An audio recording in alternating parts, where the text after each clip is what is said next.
Salut PA, Allô Alex? que je trouve qu'on est un couple de cofondateurs qui vieillit bien parce que je te découvre sans cesse des nouvelles connaissances.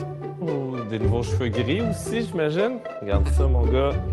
Ouais, quand tu m'as Mais, dit on pourrait parler de lutte intégrée, déjà ouais. j'étais là, c'est quoi ça? Mais en plus, nos 4 années d'amitié, on n'en a jamais parlé, fait que j'ai hâte d'explorer ce sujet avec toi.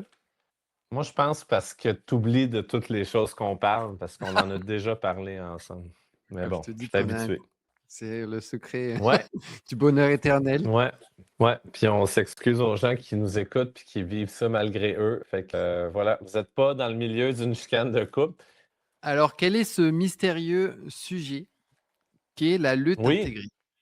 Ah, écoute, c'était la première question de mon examen final dans le cadre du cours de lutte biologique intégrée que je donne au Cégep de Victoriaville. Donc, la question, elle est comme suit. Comment définissez-vous la lutte intégrée dans vos mots? Fait que je te lis une des réponses que j'ai eues, qui n'était pas nécessairement la plus parfaite, là, mais c'est une méthode de lutte contre les ravageurs des cultures qui vise à les contrôler en ayant une approche préventive avant tout, en visant à garder une bonne santé environnementale pour la faune et la flore et pour assurer une bonne rentabilité. Fait que, tu vois, c'est peut-être pas. Ben, c'est une définition parce que si on s'amuse à regarder, il y en a des définitions. J'en ai un autre sous les yeux qui dit la lutte intégrée est une méthode de protection des cultures qui combine plusieurs techniques pour prévenir et contrôler les ravageurs, maladies, mauvaises herbes, tout en réduisant l'usage des pesticides chimiques. Donc, un objectif de maintenir des populations nuisibles à un niveau acceptable économiquement et écologiquement plutôt que de chercher leur élimination totale. Fait que ça met la table, c'est une approche agronomique.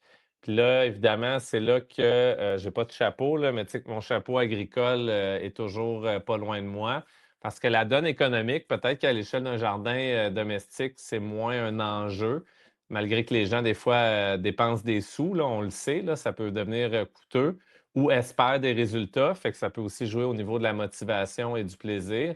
Mais il faut comprendre que les enjeux sur une entreprise agricole, économiquement parlant, ne sont pas les mêmes. Fait que si c'est ça ton gagne-pain, puis qu'il y a un insecte ravageur qui se pointe ou un champignon qui se pointe, puis qui mange tout ou ravage tout, puis que tu n'as pas de récolte à commercialiser, ben, tu es un petit peu coincé au niveau de ton activité économique qui est ton gagne-pain.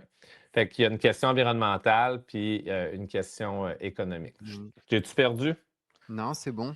J'avais préféré la réponse de ton élève, mais je pensais que tu allais nous sortir la réponse que toi tu as Ah. donnée à ton examen, d'il y a, 30 ans, Ouais, vu ouais. les cheveux Ben gris. écoute, garde. Mais oui, puis nous autres, on l'avait, ce cours-là, en agronomie à l'Université Laval. Puis c'était super chouette parce que c'était donné par un prof qui était en malherbologie. Tiens, là, c'est le prof qui revient à moi, mais c'est quoi la malherbologie, Alexandre? Non, non. Non, ben, il y a deux mots, tu as malherbe et ogie, fait que c'est la science qui étudie les mauvaises herbes. Ensuite, j'avais un prof d'entomologie, puis j'avais un prof de phytopathologie. Ça, c'est les maladies des plantes. Entomologie, c'est les insectes. Bon, puis chacun donnait une portion du cours qui était divisée en trois, puis chacun, à tour de rôle, se pointait devant nous pour nous dire que c'est leur secteur d'activité de recherche scientifique qui est la plus importante parce que c'est eux dont les ravageurs sont les plus, comment dire, nuisibles et causent le plus de dommages aux cultures. Fait qu'au final, je te dirais que ça dépend de la culture, du contexte et autre chose, là, mais tout ça pour dire que c'est ça. Chacun prétend que finalement, ses ravageurs sont pires que ceux du voisin, là.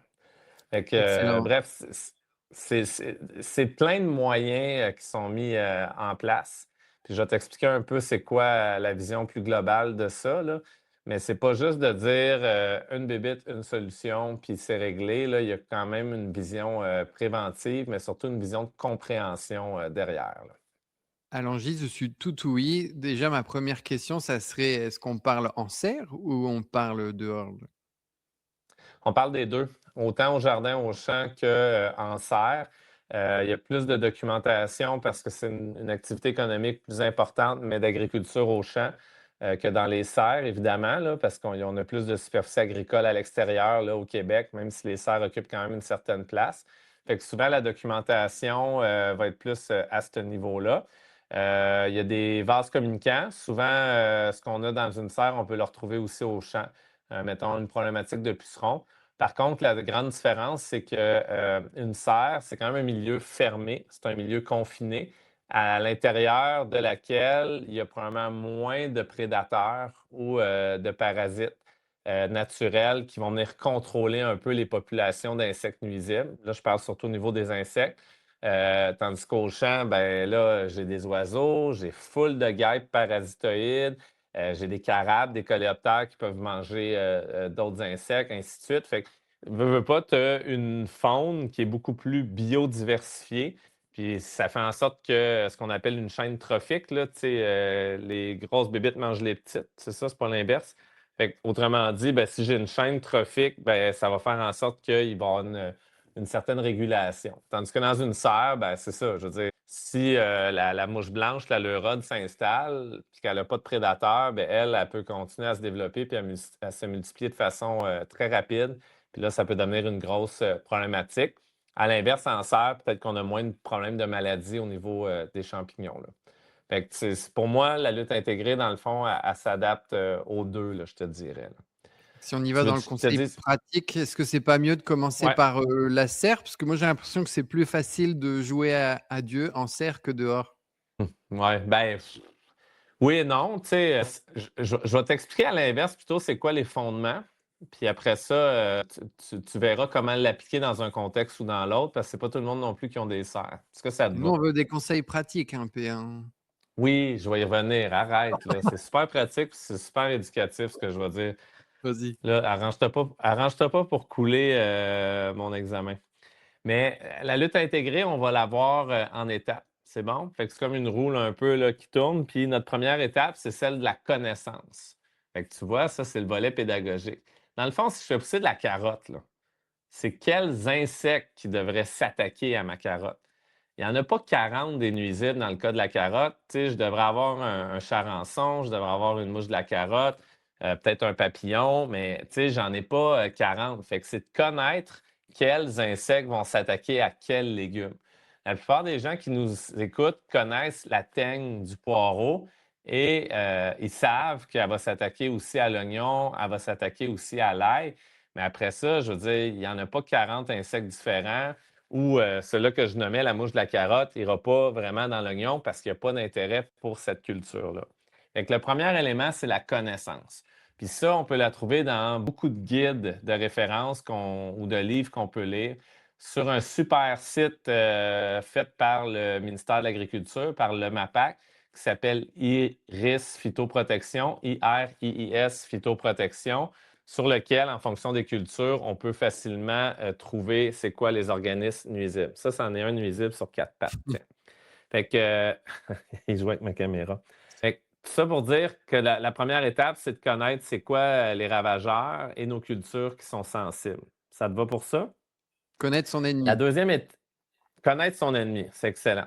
Puis du moment qu'on connaît notre ennemi, là, on peut rentrer avec la première mesure pour essayer de réduire la pression de notre ennemi ou de s'en débarrasser, mais c'est en prévenant que notre ennemi se pointe chez nous.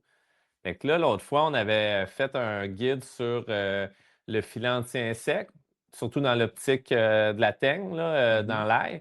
Fait que là, on est vraiment dans une approche préventive. Regarde, si je te mets une barrière physique, toi, petit papillon, tu ne peux plus venir pondre tes œufs sur ma culture. Donc, à ce moment-là, je viens de prévenir ton infestation. Ça va pour ça? La rotation de culture, quand je connais le cycle de vie de l'insecte, est-ce que c'est une larve? Est-ce que c'est une chrysalide? Est-ce que c'est une pupe?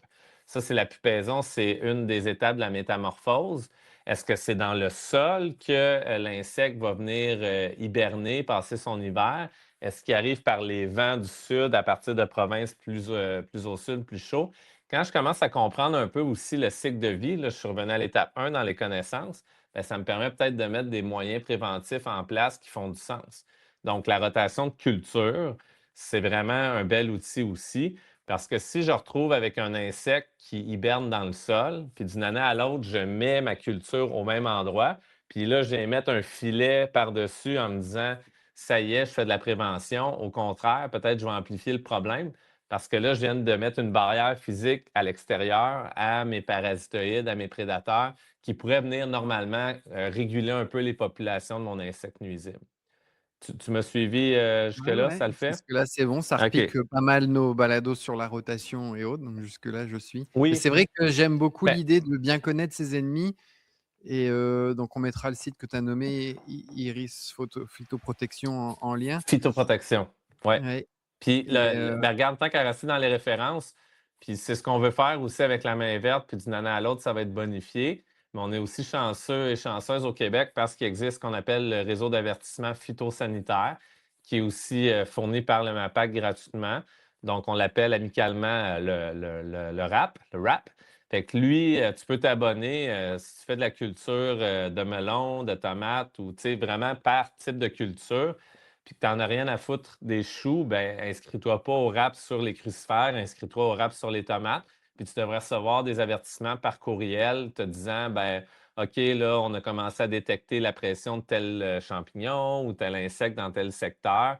C'est souvent plus au sud, là, Montérégie-Ouest, que ça commence. Puis à partir de là, on sait que ça remonte vers le nord. Fait que ça nous permet aussi peut-être de valider les observations à faire, puis mmh les mesures préventives. Mais sinon, c'est une des volontés de la main verte. Je pense qu'on le fait encore en ce moment, c'est-à-dire de prendre ces avertissements-là, de le simplifier, de le résumer, de le pré-mâcher, puis de venir aussi, pas juste avec l'avertissement, mais des pistes de solutions, puis de vous l'envoyer via un push notification dans l'application. Là. Comment on dit ça, un push notification en français, Alex? Notification. Une notification ou un avertissement. Puis par peut-être aussi des fois infolettre ou autre. Fait qu'on se propose, dans le fond, de servir d'intermédiaire pour, encore une fois, se simplifier la vie, qui est notre mandat. Donc, on sait que ça sent bien. Ensuite, peut venir une étape qu'on ferait plus peut-être sur des fermes, mais là, il y en a des geeks parmi nous que ça peut intéresser aussi. Mais l'autre étape, c'est le dépistage. Donc là, OK, je sais qu'il peut y avoir tel insecte, telle maladie et autres dans ma serre ou dans mon jardin. Là, il faudrait peut-être que je trouve des façons de l'observer. Puis c'est là, je pense qu'il y a quand même une différence fondamentale entre un jardin amateur et une ferme, parce qu'il existe ce qu'on appelle des pièges à phéromones. Donc, il y a comme une odeur enduite d'un insecte qui fait en sorte que, mettons, une odeur mâle attire les femelles. Là, on va piéger des femelles. Puis à ce moment-là, on fait un décompte, on établit des seuils. Puis il existe deux seuils. Il y a le seuil agronomique et le seuil économique. C'est-à-dire que, puis environnemental aussi comme seuil. C'est-à-dire qu'avant ça, les gens, ils traitaient, mettons, dans les vergers, tiens. Ils traitaient selon un calendrier préétabli, sans regard à du dépistage. Donc, est-ce qu'ils sont vraiment là, les ennemis des cultures? Puis de façon systématique. Fait qu'ils dépensaient de l'argent sans compter. Au niveau environnemental, ils mettaient des produits chimiques sans nécessairement se casser la tête. Puis d'un point de vue agronomique, même des fois, ça a des répercussions négatives sur la culture en place. Fait que je ne sais pas si tu me suis, là, mais dis-toi que s'il y a très peu d'insectes, économiquement parlant, ça ne vaut peut-être pas la peine. Sur le plan environnemental aussi, mais peut-être que des fois, sur le plan agronomique, certains insectes, quand tu en détectes très peu, là, t'es mieux de le faire, le geste de réprimer le ravageur, parce que sinon, tu te tires dans le pied.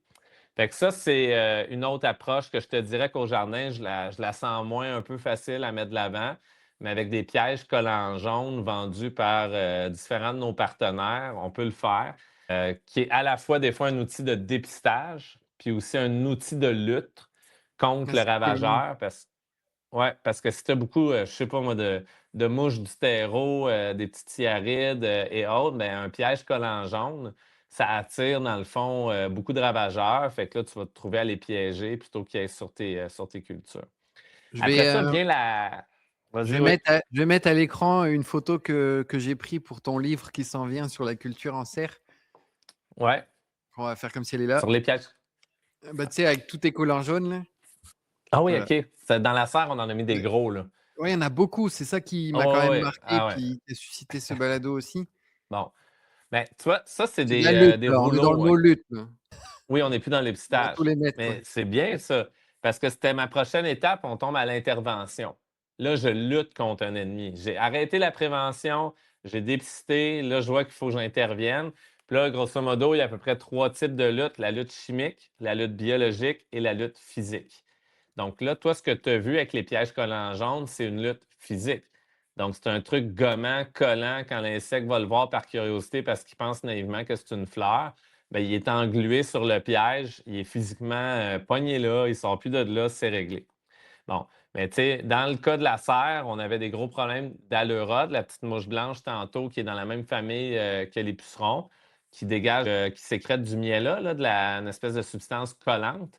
Puis quand tu connais un peu le cycle de vie de l'aleurode, ce qui est écrit dans les ouvrages qui en parlent ou les fiches techniques qui en parlent, c'est que le piège doit être à peu près 15 à 30 centimètres de la tête de ta plante pour être sûr de les pogner quand ils s'envolent. Fait que si tu le mets à 2 mètres plus haut parce que tu n'avais pas cette connaissance-là, ben, tu vas en piéger beaucoup moins, très peu. Fait que ton piège en soi, ta lutte physique en soi va être moins efficace. Parce qu'il y a ça aussi dans les moyens de lutte qu'on choisit, Alex. Pourquoi que les pesticides ont été aussi populaires à travers le monde? C'est efficace, ça coûte pas cher, puis c'est rapide à mettre puis à appliquer dans le fond. Fait que c'est sûr que c'était comme win-win avec des stratégies marketing incroyables aussi là, de la part de ces grandes compagnies-là. Mais on s'entend que c'est ça, ça marche, tu sais, fait que les gens l'ont adopté, là. Tu Mais voulais-tu me faire une relance? Je sens que tu allais me poser une question. c'est un point marquant parce que on a fait le guide anti-insectes que tu as nommé tout à l'heure, Ouais. qui est abondant. Il y a beaucoup de textes, beaucoup d'infos. Mais parce que moi-même, j'en ai acheté un cette année, je me suis trompé et je me dis, c'est pas vrai que après 3 ans à avoir baigné dans le monde du jardinage quasiment à temps plein avec la main verte, je fais encore une erreur comme ça. C'est pour montrer le manque d'information qui est communiqué quand on veut Oui, acheter un oui. produit, parce que eux veulent le vendre, ils savent qu'il y a la peur sous-jacente, mais concrètement, si on achète le mauvais ou si on le met à 2 mètres au lieu de 30 centimètres, une fois que la vente est faite, ils s'en soucient moins, on dirait, tu sais? Ouais, ben c'est là que le conseil, la suggestion de poser des Ouais. questions, ça fait du sens en centre jardin. Puis si vous n'êtes pas sûr, vous nous relancez. Puis tu sais, on va être bien transparent, là. Je veux dire, je ne sais pas tout, là. Fait que c'est de quoi, par contre, je sais où trouver l'information. Puis on a Mmh. ce souhait-là aussi. Puis d'année en année, on en apprend, tu sais. Tu sais, je reviens à la lutte intégrée. Ça fait des années que j'ai hâte de donner ce cours-là, mais c'est la première année que je le donne réellement aussi à mes élèves. Fait que pour moi, ça a été un retour dans les livres, un retour dans les documents de référence, à refaire des Mmh. lectures. Question de me remettre dans le bain, puis j'avais hâte, parce que je savais que ça allait bonifier un peu ma connaissance agronomique, qui est somme toute limitée comme n'importe qui dans son secteur, dans le fond, là. Fait que c'est ça, ça arrive des fois qu'on se fasse mal conseiller aussi, mais c'est sûr que quand tu fais une transaction en ligne, puis que ça Oui, s'arrête là, le ça collant s'arrête là. d'Amazon, Fait que, là. ouais, ben Amazon, ils veulent ton bien, puis ils vont l'avoir, là. C'est comme les compagnies d'assurance. Je pense que je dis souvent cette joke-là, Mmh. elle est peut-être brûlée, mais tu sais, après, eux, c'est pas ce que tu fais avec, c'est pas tant leur problème, ils s'en foutent un peu. Puis c'est là, je Mmh. pense que notre jugement doit rentrer en ligne de compte, de savoir pourquoi qu'on fait une dépense, pourquoi qu'on pose un geste, parce que ça a de l'incidence sur notre portefeuille, mais aussi au niveau environnemental, là, dans le fond, là. Fait Mmh. que, regarde, tiens, on va continuer avec les autres types de luttes, parce que là, on a parlé de la chimique, on a parlé de la physique. Physique, ça peut être aussi une barrière physique, comme les filets d'exclusion anti-insectes qu'on parlait tantôt. Ça, c'est super. Un couvre-sol qui vient empêcher les mauvaises herbes de pousser parce qu'on bloque la lumière. Tu sais, il y en a plein là, de luttes physiques. Le désherbage mécanique. Là, je fais du coq à l'âne, là. Des fois, je passe des insectes aux maladies, aux champignons et autres. Euh, le désherbage, l'idéal, c'est de désherber tôt. Donc, si on a un sol à ce temps-ci de l'année dont les mauvaises herbes commencent à germer, on appelle ça le stade fil blanc. C'est quand que la petite racine, la radicelle, elle commence à sortir de la graine, puis que les cotylédons sont des fois même pas encore pointés à la surface du sol. Mais c'est un bon moment pour venir cercler, désherber avec nos petites binettes qu'on a achetées à droite à gauche, là, celle qui fait notre bonheur, entre les rangs, entre les plants, parce que sont très, très fragiles à ce stade-là. Donc, c'est beaucoup plus facile comme lutte mécanique à ce moment-là, physique, en cerclant, de venir les détruire à un stade très jeune que de se ramasser avec des grosses mauvaises herbes enracinées, puis que là, on est à quatre pattes à tirer dessus. Mais si on y va avec des techniques de non-travail du sol, comme notre ami Marie Thévard met beaucoup de l'avant en utilisant du paillis, du paillis, du paillis, mais là, tu vois, c'est une autre façon de gérer des mauvaises herbes. Là, je suis dans une approche physique, donc une barrière physique à la lumière qui est aussi louable dans le fond. Je pense qu'il faut trouver des techniques de travail ou de moyens de lutte qui font notre bonheur, là. Mais tu as Si parlé, je reviens. des collants parce que le désherbage, je pense qu'on l'entend au fur et à mesure quand même. Oui. Les collants, c'est moins fréquent. Tu vois, quand on arrive dans ta serre et qu'on voit ça, on se dit: «Ah, ils savent quelque chose que je sais pas», Ouais, parce qu'ils voient l'ennemi que je vois pas. Et il y a quoi d'autre ouais. comme type d'intervention un peu plus, réservée aux «professionnels» entre guillemets? Ben, tout ce qui est désinfection, là, je suis dans la prévention, là, je suis pas dans la lutte. À l'alcool, laver les sécateurs, tu sais, des choses peut-être qu'on fait pas, Ouais, au ouais, on fait jardin, pas, ouais. Je qu'on on devrait. fait pas, Ben, tu sais, je le fais tu me pas. suis, tu sais, c'est sûr que les livres te disent de faire ça, mais dans les faits, c'est pas nécessairement le cas. Nous autres, on a des bains de pieds aussi, on appelle ça des pédiluves dans Mmh. les serres. J'ai jamais vu ça chez personne, puis je pense pas le voir non plus. Fait que, tu sais, il y a des trucs comme ça, ou l'utilisation de bio-insecticides, biofongicides, ça doit être biologique. Normalement, ceux qui en appliquent doivent avoir un certificat pour l'appliquer. Fait que c'est pas réservé à tout le monde non plus. Puis c'est peut-être des trucs de dernier recours. Fait que, tu sais, il faut en prendre puis en laisser. Le piège collant jaune aussi, la grande nuance qui est importante, puis après ça, je vais t'amener ailleurs, c'est que si je le mets au jardin, le problème, c'est qu'au jardin, j'ai des pollinisateurs, j'ai des prédateurs, j'ai des parasitoïdes qui sont tous des insectes bénéfiques parce qu'en entomologie, on considère qu'il y a 1 d'insectes nuisibles.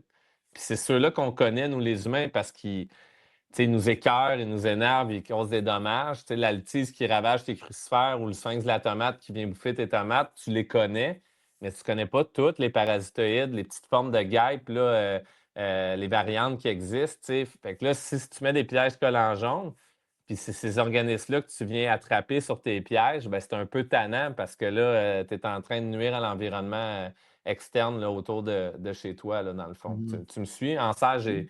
j'ai pas ça.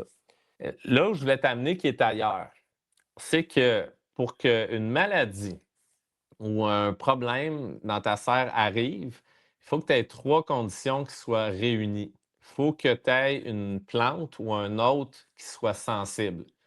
Il faut que tu aies un environnement qui soit favorable à la prolifération du ravageur. Puis, il faut que tu aies la présence de ce ravageur-là. On appelle ça le triangle des maladies. Donc, j'ai 3 côtés à mon triangle. Quand ces 3 conditions-là sont réunies, c'est là que ça peut m'exploser d'en face. Si je nettoie comme il faut mes caissettes en fin de saison, une petite désinfection eau de javel, je nettoie, puis j'avais de la fonte des semis, bien là, ça peut m'aider à en avoir moins l'année d'après.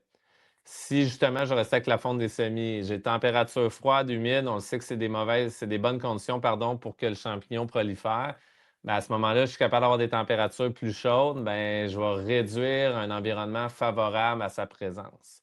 Après, un exemple comme tu as pu voir dans nos serres, l'oïdium, le blanc, là, le petit powdery mildew, là, la poudre blanche, ben là, si je suis capable d'adapter mon agro-environnement en ayant un cultivar, une variété qui soit tolérante minimalement et idéalement résistante à la maladie, man, là, on est en business parce que je le sais que le blanc, il va arrêter de sauter dans ma culture. On Fait est que au ça, c'est un business, mais au truc. sens propre parce que toi, Oh bah, oui, vous vendez pas particulièrement vos cultures à l'INAB, mais comme tu le disais, il y en a qui bien sûr le font. Mais oui, c'était ben, là, on va mettre la photo à l'écran de nouveau, mais c'était vraiment, flagrant quand on rentre dans la même serre, même pas la porte d'à côté, la pièce d'à côté. Il y a une ligne complète remplie de mildiou, pas belle du ouais, tout, ouais. et l'autre, absolument magnifique à 1 mètre, d'écart. Ben, complètement. Mais tu sais, c'était fin de session aussi, on était moins vigilants, on savait qu'on allait les arracher. Thomas, le technicien avec qui je travaille, fait un travail phénoménal pour les garder belles, ces cultures-là. Mais même s'il met un biofongicide, il doit respecter, une étiquette, de l'homologation, là, la façon de l'utiliser. Il y a des fréquences aussi, il y a des nombres de fois qu'on peut le mettre, il y a des délais de rentrée entre l'application et le fait de pouvoir aller faire les récoltes. Fait que tu sais, vient un bout où tu te dis: «C'est quand même une tâche, c'est quand même une corvée. Là, ça achève, fait que peut-être je ne me battrai pas avec. On va faire une rotation de culture, un beau nettoyage, une belle désinfection. Question de ne pas repartir avec peut-être ces champignons-là qui sont en dormance autour. Mais tu as raison que c'était à couper au couteau. Puis quand on regarde historiquement dans les livres, tu sais, qui nous parlent des cultures en serre, ils vont nous dire que les choix de cultivars sont faits en fonction du type de tomate qu'on veut faire, de la saveur, du goût, du type de marché qui est visé, les habitudes de croissance de la plante, et cetera. Voyons, la durée post-récolte, là, l'entreposage, est-ce qu'elle est faite pour le transport? C'est souvent des critères sur lesquels les gens ils disent que les tomates ont moins de goût qu'il y en avait, mettons, dans les serres. Mais tu sais, plus ça va, moi, plus je commence à être convaincu qu'un des éléments qui manque dans la liste des choix d'un cultivar, c'est des résistances ou tolérances aux maladies. Tu sais, c'est pour ça qu'on greffe pour éviter d'avoir des maladies racinaires dans les serres. Bien là, ça reste que la portion aérienne, si je sais que je n'aurai pas à me battre avec le blanc, qui est coûteux en temps, qui est coûteux aussi en intrants, là, ce qui rentre dans la serre pour gérer ça, ben c'est win-win, là, tu sais. Si la tomate est bonne en plus, je veux dire, garde, pourquoi je me priverais d'avoir cette barrière génétique-là? Puis là, ça n'a rien à voir avec des OGM, là. C'est juste de la sélection végétale qui est faite. Fait que là, dans mon triangle, ce que je viens de faire, c'est d'enlever le côté plante sensible. Fait qu'au lieu d'avoir un air d'un triangle qui est très grand, bien, là, je viens vraiment de réduire la surface, l'air de mon triangle, parce que l'autre est plus sensible. Fait qu'après ça, il peut encore avoir des traces de ce champignon-là dans ma serre. Il peut encore avoir un environnement favorable à sa croissance. Mais je viens de faire une intervention dans une optique de lutte intégrée, de réaménagement de l'agroécosystème puis après ça, bingo, ça y est, c'est réglé, là. De temps en Fait que ça, temps, c'est quand un on exemple. regarde, les sites des semenciers, il est écrit dans la description: «Résistant au», Oui, mais c'est quand même rare. Comme tu dis, c'est rare que ça soit, listé tel quel. Après, on peut faire confiance aussi aux jardiniers qui nous entourent. Quand on leur demande: «Et toi, ça marche?» Moi, j'ai plein de jardiniers qui ont, des décennies d'expérience autour de moi à Saint-Adrien ouais, et assez rapidement, ils ont des conclusions qu'on retrouve pas toujours sur les sites des semenciers. «Ah non, celui-là, mmh, il est beau, ouais. mais il est pas résistant chez nous», et cetera. Enfin que ça peut être aussi une bonne idée Ben d'écouter ses voisins, voisines, compétents là. ben, je pense qu'éventuellement, avec l'option notes de l'application, tu Mmh. sais, on pourrait se créer aussi une espèce de approuvé par, Oui. les membres de la main verte, puis on verra aussi, tu sais. Mais, tu sais, juste rester sur l'idée que peut-être que chez vous, telle maladie est problématique pour, un même cultivar, que chez moi, elle ne le sera pas parce que mon écosystème, mon environnement est différent. Les conditions de croissance, le sont aussi. Tu sais, la ventilation, mettons, dans une serre, va aider beaucoup à réduire la prolifération des maladies fongiques, là, les champignons. La densité de plantation, l'espacement entre les plants, tu sais, qui va favoriser une bonne aération. Si c'est trop serré, la plante est sensible, là, je viens d'amplifier un environnement qui favorise sa croissance. Le fait de tailler les feuilles dans les serres aussi, les vieilles feuilles qui ont tendance à tomber malades. Ceux qui ont déjà cultivé du zucchini, là, de la courgette d'été, là, tu sais, il y a deux choses. Des fois, il y a ce qu'on appelle la macule physiologique, là, qui n'est pas un désordre biotique, mais c'est un désordre abiotique. Ça, la différence entre les deux, je vais l'expliquer rapidement. On aurait dû, en fait, commencer par ça. Quand c'est biotique, c'est que c'est causé par un organisme ravageur. Quand c'est abiotique, c'est que c'est causé par un facteur externe autre qu'un organisme nuisible vivant. Donc, il y a de la grêle, j'ai des trous dans mes feuilles. Je fais Hey, comment ça que j'ai des trous? Y a-t-il une larve? Mais là, oups, je me rends compte que finalement, il y a eu un épisode de grêle. Le gel, même chose. Ben niaiseux, mais tu n'arroses pas tes plants. Les feuilles, ils fanent, là, ils deviennent molles. Ben là, tu sais, c'est parce que tu n'as pas arrosé, il n'y a pas eu d'eau, mettons. Fait que je ne sais pas si tu me suis, là, mais on Mmh. peut confondre facilement, sans expérience, ce qui est un trouble biotique d'abiotique. Tiens, je reviens encore à mes cours à l'Université Laval en agronomie. On marchait dans un jardin, le jardin Van den Ende, à l'Université Laval, qui est magnifique. Puis le prof, on se promenait, puis il était là: «Ah, ça, c'est-tu un problème génétique, nutritionnel ou une maladie, un ravageur?» Puis tu sais, pour vrai, c'était comme, bon, c'est pas pile ou face parce que c'est un tiers, un tiers, un tiers, mais ça revenait à du hasard parce qu'on ne le savait pas. Donc, je reviens à la prémisse de base. Plus vous faites de jardinage, plus vous vous renseignez, plus vous lisez, et cetera, plus votre bagage de connaissances est grand, autrement dit, mieux vous connaissez vos ravageurs, donc vous connaissez votre sujet dans le fond. Fait qu'on se trompait souvent parce qu'on ne le savait pas dans le fond. Tu sais, un épisode de grêle, normalement, votre parcelle au complet à l'échelle d'un jardin, elle devrait y passer, puis il devrait y avoir des trous dans vos feuilles. Tandis que si c'est des larves, bien, progressivement, on va peut-être voir des foyers d'infestation qui peuvent être très restreints, mais qui peuvent prendre l'ampleur, aussi.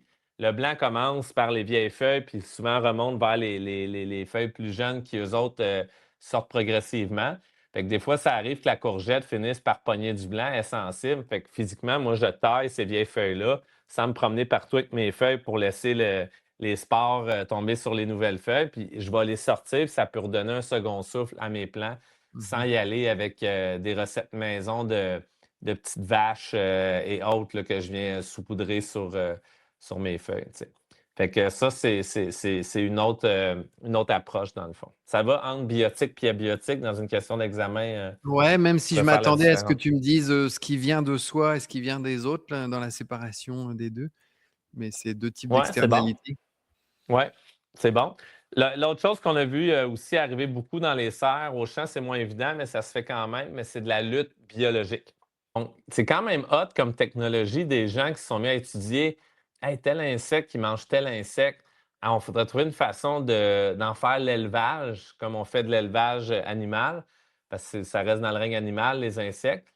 Puis là, après, une fois qu'on a réussi à l'élever, hey, comment qu'on fait pour le livrer chez les gens?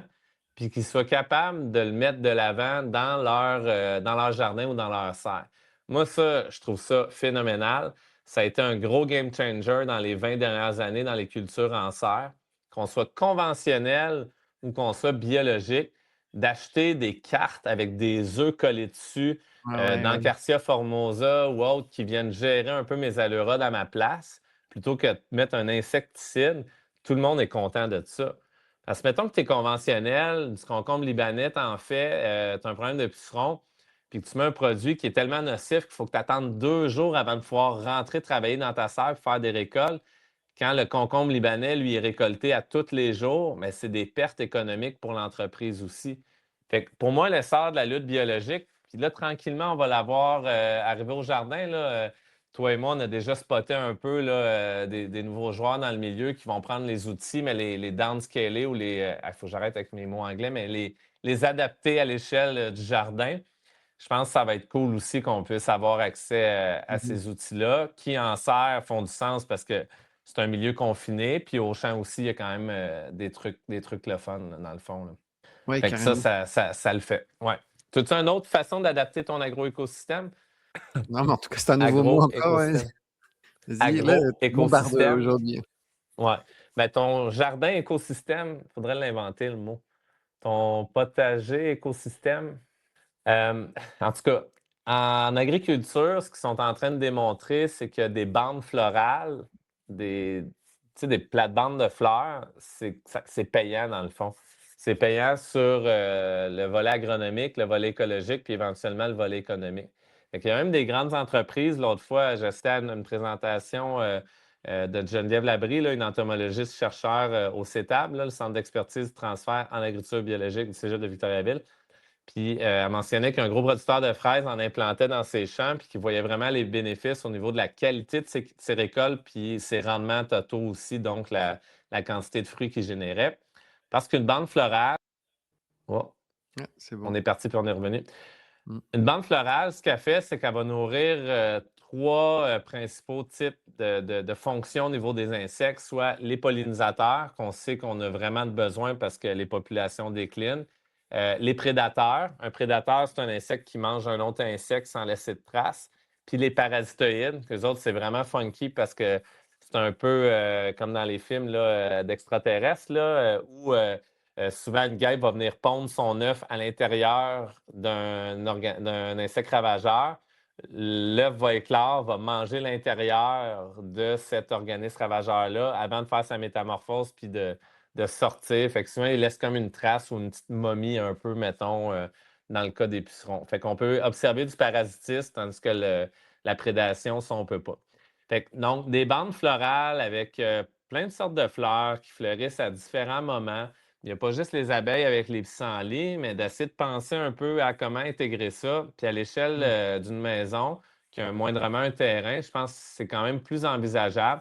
C'est pas obligé d'être un espace au jardin non plus. Ça peut être juste d'avoir des plates-bandes avec une belle diversité florale. Ça va leur servir de nourriture, dans le fond, surtout pour les pollinisateurs qui viennent chercher le nectar, d'abri, de cachette, contre leurs prédateurs aussi, mettons. Fait qu'ils vont être capables d'aller se cacher un peu là-dedans durant l'hiver. Mais c'est une autre belle façon d'aménager un peu sa cour pour essayer de diversifier le plus possible. Bref, c'est comme les rotations de culture, c'est comme la polyculture. Plus il y a de biodiversité, même à l'échelle d'un jardin, plus on devrait avoir des jardins aussi en santé, là. Donc arrête-moi si je me trompe, mais là, dans la main verte, on vient de publier de belles améliorations autour des rotations. Ça veut dire qu'une des prochaines Ouais. améliorations qu'on pourrait faire, ça serait on active le mode, lutte intégrée et là, on se fait Mmh. conseiller, des plantations de fleurs à différents qui fleurent à différents moments de l'année pour Ouais. maximiser nos chances de prévenir de problèmes, par exemple. Moi, j'aime ça à quel point que tu as une facilité de te trouver de la job. Fait que si oui, ça peut être ça, mais tu sais, ça peut être aussi super simple, puis des combinaisons d'engrais verts attractifs. Tu sais, le sarrasin, c'en est un bon exemple. La Mmh. facilie, c'en est un bon exemple, et cetera. Mais tu sais, pense ces fleurs, dans le fond. Puis idéalement, même des fleurs nectarifères là, qui ont du nectar. Parce que la tomate, mettons, elle n'a pas de nectar sucré là, qui va faire le bonheur des papillons, des colibris. Mais tu sais, une monarde, mais qui est dans ta plate-bande, elle, on le voit, le colibri qui vient là, prélever du nectar. Fait que ça, ils ont besoin de ça. Les abeilles ont besoin de ça aussi. Là, dans le fond, là, c'est une source d'énergie au-delà du pollen qui est ta protéine. Ben, eux, ils ont besoin de glucides, puis ça, c'est dans le nectar qu'ils vont le trouver. Fait que ça pourrait être dans une rotation de culture avec l'espèce d'année, comment qu'on l'appelle, non, la dernière année? C'est l'année de la régénération. Mmh. Fait que c'est peut-être là que ça peut se faire ou des fois, tu sais, soyez créatifs. Mon premier jardin à moi, je m'amuse souvent à l'expliquer, là, il était sur la devanture de ma première maison. Puis question que ça embête pas trop mes voisins parce que c'était pas encore aussi commun qu'aujourd'hui, je dirais. Ben, je faisais toujours une ceinture de sarrasin pour qu'il fleurisse avec la belle petite fleur blanche.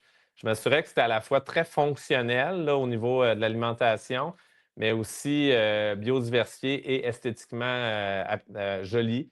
Fait que ça faisait en sorte que ben, tu sais, j'étais win-win, là. Les voisins trouvaient ça beau. En tout cas, ils semblaient, puis ils me le disaient. Puis ça faisait en sorte que ben, peut-être j'avais des pollinisateurs là-dedans aussi. Fait que ça peut être super simple, pas besoin de se casser la tête. Après, si vous tripez tout ce qui est aménagement aussi avec des vivaces, l'avantage des vivaces, c'est que souvent, c'est les premières à fleurir tôt au printemps, Mmh mh. tandis que les fleurs annuelles, ben, il faut qu'ils fassent leur croissance avant de commencer à fleurir. Fait que si on veut s'assurer d'avoir une floraison continue de mai aller jusqu'à septembre, ben, on peut le penser comme ça. Puis oui, là, la main verte pourrait jouer un rôle là-dedans. Il y a beaucoup de documentation là-dessus. Le site du CETAM en a aussi. Ils ont fait des très belles recherches. Noémie Gagnon-Lupien, entre autres, a fait des belles publications. Ça doit se trouver sur le site du CETAM, mais encore une fois, la main verte risque de se proposer pour Mmh. prendre ça, cette info-là, la résumer, puis l'amener dans vos lectures, dans votre téléphone. Fait que si on résume un petit peu, pour bien réussir sa lutte intégrée et pouvoir dire qu'on fait ça, il y a connaître son ennemi, tous ses cycles, de vie, de dormance dans le cas de certaines larves. Il y Ouais, a comprendre son environnement pour savoir s'il est favorable ou pas. J'ai bien aimé ce que tu as rappelé sur l'espacement, parce que dans la main verte, c'est espacé par défaut et ça vient d'une ouais. discussion qu'on a eue entre nous où tout ce qu'on met par défaut, c'est censé, faciliter les réussites, tandis que le Mhm. bio-intensif peut créer d'autres problèmes et d'autres réussites aussi et il y a connaître ses gestes d'intervention, le plus, écologique, possible, on va dire. Ouais, Ça serait ça, mais tu as pas nommé des tonnes d'interventions, il y a les collants jaunes que j'ai rarement vus, en amateur. Il y a bien ouais. sûr, tu as nommé ces acheter des certains prédateurs jusqu'au Oui. stade de l'œuf. Ça, c'est excellent Ah aussi. ouais. Oui, ben c'est moins commun. Puis en fait, c'est que ces entreprises-là sont surtout basées pour les grandes entreprises. Mmh mh. Mais ça s'en vient, tu sais. Puis après, c'est parce que, tu sais, il faudrait vraiment y aller espèce par espèce, avec Ouais. leurs maladies, et cetera. Fait que, tu sais, ça reste quand même large, quoi comme je disais tantôt, il n'y en a peut-être pas tant que ça. Puis, tu sais, je peux bien vous dire d'installer des cabanes à chauves-souris. Ici, j'ai plein de cabanes à hirondelles. Je t'ai donné l'exemple des bandes florales, et cetera. Mais comment te dire? C'est un, c'est un peu comme le dernier balado, l'entrevue qu'on a faite avec notre ami Camille, là, qui est médecin de famille. Tu sais, c'est de la prévention, puis c'est ça qu'on devrait d'abord mettre de l'avant plutôt que d'y aller avec un moyen de lutte. Puis c'est pas vrai que dans les plantes, c'est un peu comme avec l'humain, qu'il existe un problème, une solution, puis que ça soit toujours ça, tu sais. Ça marche pas parce que là, tu es toujours en train d'éteindre un feu plutôt que de prévenir l'incendie. Puis c'est ça que j'essaie juste de mettre de l'avant dans la tête des gens. Fait que, tu sais, pourquoi je te donnerais un truc sur comment te battre contre tel problème si moi, ce que je te propose à la place, c'est de faire des bonnes rotations de culture pour t'éviter d'avoir le problème. Après ça, on verra, tu sais. Mais bientôt s'en vient la teigne, tu sais. Puis c'est là que les gens, peut-être, ils ont mis le filet trop tard ou ils ont une mauvaise rotation. Ben là, ils vont aller chercher un petit bio-insecticide vendu en centre jardin qui est le BTK, qui marche pour beaucoup de chenilles aussi en passant. Mais ça, c'est toujours le même rappel que je vais faire. Il faut lire l'étiquette en arrière, respecter la dose qui est mentionnée là, puis respecter normalement sur le ravageur auquel je m'attaque. Parce que les produits au Canada sont homologués pour des utilisations strictes. C'est réglé par l'Agence de réglementation de lutte antiparasitaire, que peut-être que le nom il a changé, mais l'acronyme reste le même, c'est l'ARLA. Donc, un produit doit être utilisé dans tel contexte, pour tel ennemi de culture, de telle façon, à telle fréquence, tant de fois par année. Puis ça, normalement, l'étiquette Mmh. transmet ce genre d'informations-là. C'est la même chose avec les fertilisants. On peut vous donner des pistes, on peut calculer des doses, mais au final, si vous n'êtes pas sûr, on lit l'étiquette puis on valide de cette façon-là. Mais Tu sais, pour terminer sur une note plus fédératrice, moi je trouve oui, que, tout ce que tu as dit, il y a énormément de travail encore à faire pour que cette oui, connaissance arrive à nous de une. Il y a ouais, énormément d'opportunités de fédérer nos victoires sur le terme de quel cultivar est plus résistant qu'un autre. Je vais pas dire résistant, parce qu'on se l'est passé entre voisins, voisines, donc là, je pense que la main verte peut jouer un rôle aussi ouais, et mieux connaître les maladies. Il me semble que quand tu parlais du mildiou, il arrive à un moment de l'année, des US, c'est ça? Par le vent? Si je constate, ou des taches blanches avant cette date, il y a très peu de chances que ça soit ça. ben, c'est de l'oïdium. Là, c'est autre chose. Ouais. Ça dépend aussi après le Downy Powdery Mildew puis le Late Blight. Moi, ce que je te propose, c'est que là, on a mis les bases sur c'est quoi de la lutte intégrée. Mmh mh. Ce qu'on pourrait faire, si tu veux, ensemble, éventuellement, c'est de réenregistrer du genre, OK, là, on y va à fond sur le sujet des insectes. Tu sais, telle culture, vous risquez de trouver tel insecte. Après ça, on pourrait en faire un autre sur les champignons, les virus, les nématodes, un peu moins. Mais tu sais, si c'est quelque chose qui tente, si les commentaires vont dans le sens aussi, ben, on pourrait s'attaquer plus spécifiquement pour développer la connaissance. Fait que telle culture, tel insecte, tel Mmh truc mh. préventif qui pourrait aider ou tel truc curatif si le préventif marche pas. Fait Et qu'on pourrait y aller de façon plus explicite, là. il y a toujours ton livre, qui s'en vient, en mars prochain ou dans ces eaux-là en tout cas, 2027. Oui, oui, oui. Mmh. Ben, tu sais, puis ça va être un morceau, du Ouais. livre, mais tu sais, je reviens, le message, c'est pas compliqué, c'est qu'il y a plusieurs moyens de lutte, puis la prévention a toujours sa place au-delà, de l'aspect curatif. Puis c'est ce qui devrait prévaloir dans nos vies à nous aussi, fait que c'est la même logique au jardin, là. Puis, je glisse, un petit secret très peu sollicité sur la main verte, mais vous pouvez envoyer vos photos. Dans certains cas, l'intelligence artificielle est très bonne à trouver. Oui. Dans bien d'autres cas, on est là pour, nuancer, surtout toi. Je pense à mon basilic où je t'ai envoyé une photo, tu me dis: «Coup de soleil», puis là je t'ai dit: «Beh, ils ont même pas vu dehors». Mais il Mais, était dehors, sa ouais, photo il que tu m'as était dehors, non, envoyée. non, ouais, mais je venais de C'est les sortir mais le bon, OK, ben, tu vois, le errare humanum est, qu'ils disent en latin, là. Fait que, mais tu sais, l'autre fois, je pense que c'était un cénopode que quelqu'un a mis, puis l'assistant virtuel, tout de suite, il a dit la bonne référence. Fait que pour vrai, il est quand même, tu sais, il est très bio, l'assistant, mmh. et il On est l'a très formé comme ça agronomique, aussi, ouais. il est très jardin. Ouais, non, je le sais, mais je tiens quand même à le dire. Moi-même, des fois, je fais comme: «Oh, OK, on s'en Mmh. va quelque part». Fait qu'il est impressionnant, là-dessus, oui, tout à fait. Mais comme on parlait de toutes les belles choses qu'on va pouvoir, faire ensemble Ouais, avec la communauté de la main verte, les bonnes idées pour, lutter, les bonnes connaissances sur chaque cultivar. Celui-là, c'en est un aussi où on travaille fort à bien comprendre une photo pour pouvoir aider sans devoir se déplacer ou faire une analyse, ou autre, mais Oui, bien, ouais, c'est cool, quoi. ça a ses limites quand même parce qu'un truc qu'on n'a pas abordé ensemble, c'est la différence entre les signes et les symptômes. Fait que tu vois, le idiome, là, le blanc, là, j'ai un signe parce que physiquement, visuellement, je vois la maladie. Mais un symptôme, c'est un peu comme nous quand on consulte un médecin. Une plante qui flétrit, là, tu sais, qui est en train de faner, là, tu sais, s'il y a de l'eau dans le sol, c'est pas parce qu'elle est en train de manquer d'eau, donc c'est pas un truc abiotique, mais c'est quel ravageur qui est en train de lui nuire. Bien, quand tu travailles avec les symptômes, c'est vraiment difficile parce que tu n'as pas un organisme, tu sais, qui lève la main en disant hey, hey, c'est moi le coupable. Ou même dans les ravageurs, les insectes, tu tout ce qui travaille la nuit pendant que nous, on dort. Des fois, on ne les voit pas là, arriver. Là. La pierrite du chou, le petit papillon blanc que nos enfants adorent attraper, il est super facile à voir. Mais la teigne, on est ailleurs, là, tu sais, on ne la voit pas tant qu'on ne commence pas à avoir des petits symptômes sur les feuilles, puis que là, on regarde, oh, OK, on voit des signes que la larve est là. Fait que, tu Mmh. sais, ça aussi, on verra un jour. On est chanceux au Québec. On a ce qui s'appelle le laboratoire de phytoprotection, qui est basé à Québec au complexe scientifique. C'est le MAPAC qui offre ce service-là au monde agricole. Mais pour les avoir visités avec mes élèves, c'est un endroit phénoménal, là, mais ce n'est pas un musée non plus. Mais ils sont prêts à ouvrir les portes des jardiniers amateurs. Fait que si jamais on a des demandes en ce sens-là, dites-nous-le, parce qu'on pourrait avoir et l'analyse de sol et l'analyse de maladie, tiens, si on l'appelle de même.